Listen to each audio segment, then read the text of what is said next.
Hello and welcome to the Retail Week, our look at the biggest stories in the sector over the last 7 days. I'm Grace Bowden, reporter for Retail Week, and today we are going to be unpacking what's been a very busy week and busy day, particularly in terms of trading updates for Christmas, over the Christmas period. We've had updates from John Lewis Partnership, M&S, Tesco, Debenhams, amongst many others today, and what we're going to be doing is cutting through the noise to the key themes that we think are emerging over the Christmas trading period. I'm joined by our executive editor, George MacDonald, and senior reporter, Becky Waller-Davis. So, to kick off, obviously food, goes without saying, is a key driver for sales over the Christmas period. How did it fare this year, George? Yeah, very interesting. In some ways quite tough for them, but in general they did well, with the exception of Sainsbury's, which was probably the loser. 2/3 of people shopped at Aldi and Lidl over Christmas, according to Kantar. So that really reinforces how the supermarket landscape is changing. Although Aldi put out a month's update, and they talked about 1 week in particular, so probably need to be slightly cautious about, as we always have to, with exactly what numbers are put out. But when I say it was tough, there was evidence of what grocers have called down trading. They've talked about shoppers being a lot more savvy and cautious. So, for instance, at quite a few grocers, the premium own label didn't grow at the sort of rate that it has in the past. And Tesco seemed to be the big winner, I think. They did well over Christmas. And so, maybe they've been more innovative in their premium own label because actually they disagreed with that point of view. Interesting. Picking up on that theme of down trading, how did other non-food categories fare this year in terms of Christmas? You think about it as traditionally being a time when people choose to loosen the purse strings a little bit and spend a little bit more. Has that theme of being a little bit more savvy and going for value been true in non-food as well as food? I think it really has, or there definitely hasn't been the kind of Christmas splurge that we usually see. Yeah. I'm not sure that people have been making the switch to value because in non-food that's not quite so easy to do, but there's been a definite savviness, I think, that was picked up by quite a few of the larger retailers. I mean, November was, the worst in living memory, essentially. Yes. And December hasn't been that much better. I think for the non-food retailers, what's really hit them is the discounting. People waited for Black Friday this year in a way that they haven't in the last couple of years, I don't think. And that really took its toll, and it went into December as well. And even retailers who said they weren't discounting, like M&S and Debenhams, and even Fatface to an extent, all had targeted discounts. Just because they weren't partaking in Black Friday didn't mean they were kind of full price till Boxing Day. I mean, Debenhams had I think 3 for 2 on its gifting range, which is essentially just another way of giving people a third off without saying so. Although I think, in some ways those sorts of things we're quite used to, but there was a lot of quite big price cutting, wasn't there, in the run-up to Christmas? Especially at the department stores as well. I mean, you saw Debenhams and I guess House of Fraser really leading the charge there.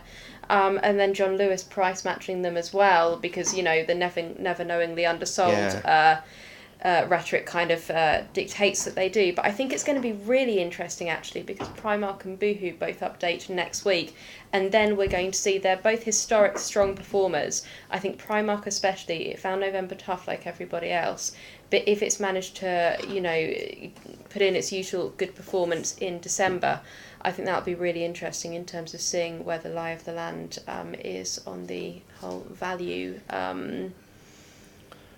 perspective. Yeah. It's an interesting one, isn't it? That whole thing about people going for really waiting for those discounts and being more savvy in that sense, but also combined with November in terms of sales being a really poor month, presumably because people were waiting, but the idea being that the Black Friday sales didn't make up that ground. It was lost by people holding out. It's interesting actually. I spoke to Simon Aurora from B&M this morning, and he said that this year, well, this one just gone, was the year that Black Friday fizzled into nothingness on the high street. It just didn't have the impact that it was designed to have. And he said the only reason their margins were protected and they were able to scrape back profitability in terms of their sales in December was because they held out on discounting. Do you think that's something that's going to have tripped up some of the other players who chose to discount early in there, therefore were stuck in a trap of cut prices for the rest of the period? I think it's incredibly hard to, enter into that discounting drug that early in the year and then pull back from that. You really can't do it, I don't think. And if you haven't held your nerve so far, I don't think you're going to be, reinstating those full prices. Yeah, I don't know. You're right, it is really hard, and quite often it takes a long time for shoppers to start believing that actually you're really not going to discount, so you can be hit that way.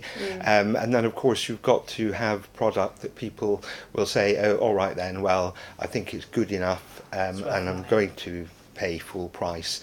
But yeah, I think this is a big challenge now for next year to really get value right, and convince the consumer that you are offering value. But yeah, the more that people can afford, unfortunately it's got to the position of they need to be able to afford to draw back from discounting.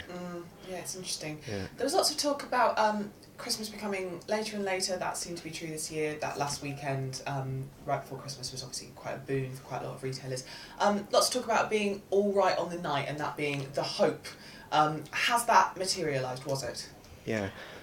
I think to an extent it has been, because it hasn't been an unmitigated disaster perhaps, but when you look at the BRC, I know, well, as always, bringing sunny perspective here, but I mean the BRC is saying it's the worst since 2008 Christmas, and that was when the recession had just hit and Lehman Brothers had just collapsed, and so you do wonder, that doesn't get much worse than that, really. No, I think it says something when you look at someone like Debenhams, sales down, what was it, almost 6%? It was about 6% over the longer period, including however, November. they didn't have to pull their trading statement forward. So in an incredible way, in a horrifying way, really pretty bad updates are sort of being regarded with a bit of a sigh of relief, but thank goodness that it isn't 100 times worse. So in that respect, yes, there will be good performers as well, and I think we mentioned a couple of them earlier, like JD, which I think is next week. I'm sure it will have done well, but yeah, some of the sort of numbers that we're getting with minuses in front of them, and that being regarded as a few years back, it would have been regarded as a bloodbath. So what does all that mean for the year ahead? Once we get out of Christmas trading, which obviously is a huge temperature check for the sector at large, but then we're staring down the barrel of whatever on earth is going to happen with Brexit, and presumably has to happen quite soon, although I literally don't know anymore. What do we think is going to happen in the year to come, and what is the consensus that we're getting from retail chief execs in terms of how the year ahead is looking and what concerns and worries might be?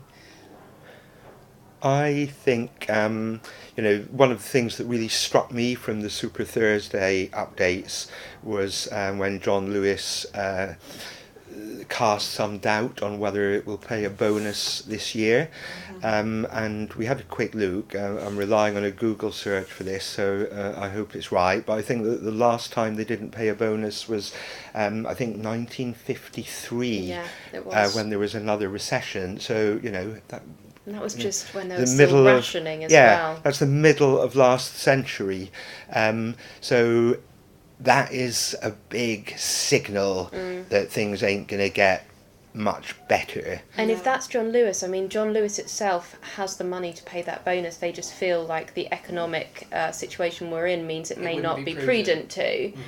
And John Lewis are in a really good position. If they're not able to do that sort of thing, you wonder what's going to be happening to dividends and staff remuneration at other retailers. Yeah, and at the same time, you were mentioning earlier, Grace, when we were chatting beforehand, you can feel a sort of sense of growing frustration and anger about lack of moves policy-wise. So things like business rates. It's been interesting how often people have mentioned that or been asked about it during the update season, and with political chaos ongoing, the consumer, who knows how much it really affects how people spend day to day, but it certainly ain't helping. No, it's interesting. I was talking to Theo Paphitis this morning, who put out a very feisty statement alongside the retail update for his group of businesses, which are Ryman, Boo Avenue and Robert Dias. And we were talking this morning to sort of just expand on that, and one of the things that he said was he's got a lot of thoughts about how we should, take down business rates, up VAT to cover the cost. They get more, the government will get more money. He thinks there needs to be an absolutely massive overhaul. But he said that basically the government is just completely paralysed and doesn't have the competence, will, or inclination to do any of those things, which is a pretty damning review, and not actually the most damning thing in everything that he said. Oh wow! We're low on time, so I won't. I mean, I could read it out. It would be fun, but I won't. I guess the thing that I'm sort of feeling anecdotally is we've gone. It seems to me that there has been a shift, not amongst all retail chief execs, but amongst a handful, from sort of increasing quiet frustration to active rage. Yes. Where everyone is so utterly at the end of their rope that when people previously perhaps wouldn't have spoken out in quite such adamant terms, they're now just... That diplomacy is gone, hasn't it? Diplomacy's gone. And also the carrot approach hasn't worked for so bloody long, we might as well pull out the stick and see what happens. So, it's going to make for an interesting year. Yeah, I think, it's going to be the year of self-help. To go back to John Lewis, yes, they are able to help themselves because they can invest even if they've got to take the pain of no bonus. But you look back a few years, people like Tesco were really going through the mill.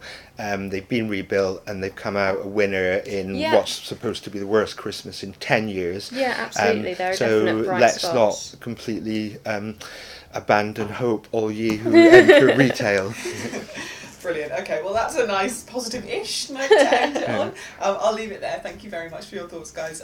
Looking ahead to next week, as Becky and George both said, we have some more updates coming up. We've got JD Sports, Boohoo and Primark, amongst others. If you would like to read any of our coverage from today, we will have some more coming up, as well as all the coverage of all the immediate Christmas updates. You can find them all on our website. And check back in with us next week for updates on all of the upcoming Christmas trading updates. Thank you.